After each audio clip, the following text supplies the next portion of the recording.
les frères musulmans, c'est un mouvement qui est né tout d'abord en Égypte. D'accord? Donc on n'est pas en Occident, on n'est pas en France. On est en Égypte au début du XXe siècle, ou au milieu, début, milieu XXe siècle.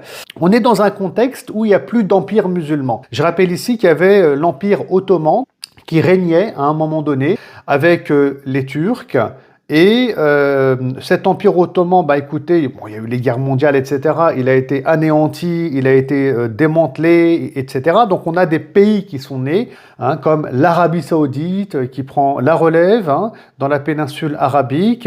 On a l'Égypte, on a tous ces pays-là qui vont naître. Hein, et il y a l'Occident qui prend, et la pensée occidentale qui va prendre le dessus dans le monde musulman.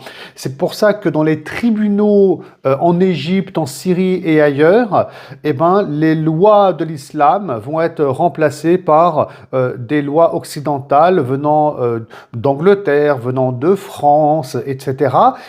Et l'Europe, le monde occidental devient le nouveau modèle. Il y a l'industrie, les avions, etc. C'est la lumière et les musulmans eux-mêmes, eh ben, écoutez, vont suivre ce monde moderne, cette lumière venant de l'Occident. Ouais, il y a un contexte, vraiment c'est important de le comprendre. Et puis en même temps, plus d'islam dans les tribunaux, si ce n'est quelques bribes en lien avec le mariage, l'héritage, voilà, hein, qu'on trouve encore plus ou moins aujourd'hui dans les pays dits musulmans. Et il y a une volonté de musulmans à revenir à une forme d'âge d'or civilisationnel des musulmans, avec un empire musulman, un État musulman, un califat musulman.